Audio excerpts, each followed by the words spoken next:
Catherine Jeff, welcome to another video.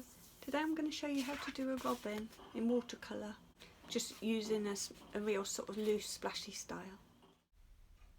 So here I've just wet the paper and I'm just going in with a turquoise and Payne's grey watery wash. I just wanted to get some background colour in. I wanted to use salt effect to sort of try and get the impression of just some variation, or maybe it could be snow or clouds.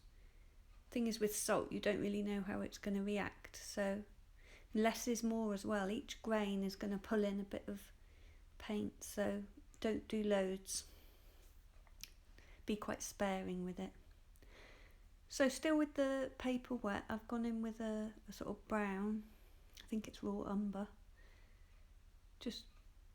I know it's going to spread because the paper's wet, but that's the sort of loose style I like. So I'm just doing this brown sort of sections. I've just gone in straight with the red there, and a bit of, robins have a sort of yellowy red sort of chest, don't they?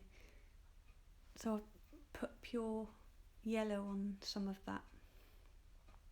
Just while I was on with the red, I just went in, I think it was crimson I used for the berries. Again, they've spread, but don't worry about that, because don't forget this is our first layer. So the first layer is always, if you're using this style, is always going to be quite muted because it's wet. So when it dries, the colours will be more sort of pushed back, not as vibrant. So I just hair dried that, you just saw quickly. I did a couple, just going back to the leaves, I did a couple of colours there, a couple of greens. If ever you've got anything like one colour, I always try and maybe vary it. So I'm just starting now, the paper's dry, just to go in with those hard lines. Whenever you've got dry paper, you're going to get hard lines, sharp, crisp lines. Again, just building up the layers now. Our first layer's already on. You can see actually now it's dry, how it's spread, but I quite like that. It's always tricky knowing how far to go with this sort of detailed stage. Obviously, if you want to add a lot more detail, you can. See there, I dipped in with the water. Just if you feel like the paint's a bit too thick and it's dictating too much and you want it a little bit loose, I use that technique all the time, just get some water and disperse it. And dabbing off, you saw there I was dabbing off with the tissue. That's a really good technique, because that just is something sort of gone on, but it's sort of not how you want it. It's maybe a bit too precise. If you just, before it dries, go in with your tissue. You'll see later when I do this branch, actually, that's works ever so well on the branch. So I'm just putting some berries in now, because you can see on the first layer that it's spread. That's really nice. So now I'm just dictating the berries that little bit more. I did actually, and it doesn't show it on this, go back and lighten the holly on the top there that I'm doing now, because I felt it fought with the bird's head. I wanted the head to be more prominent. So I did lift it out right at the end. So just bear in mind what you want as the focal point.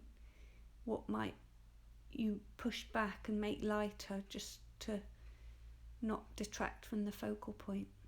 Sometimes you don't know until you're right at the end.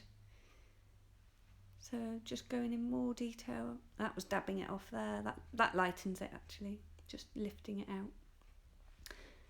Yeah, like I say, go into more detail with the holly. Again, it's not a true representation. I'm not doing a botanical drawing. I'm literally just representing some holly. So it doesn't have to be really precise. So if you feel like you get to this stage and you need to dry before you put the branch painting in, then do. Again, just using water just to blur that. This is what I was saying about the dab lifting out. You can really see how just lifting out with a little bit of tissue or kitchen roll just stops all those hard lines being too harsh. And if you do it every so often, you get the hard lines and soft lines, which all adds interest. So I'm just going in there, I think it's Payne's grey with a little bit of raw umber, just with the eye and the beak. You do need to make sure that all this is dry if you want those hard lines. Just add in a little bit more detail. Again, like I said, it's personal choice if you want a more loose style, or you know, a more precise style.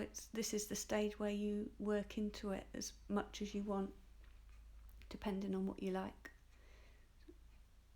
So just finishing touches now. This is white gouache, it's opaque, so it just sort of sits on the surface. I mean, I didn't need to put that in, I did leave highlights, but I just felt it pings a bit more. So that's the end result anyway.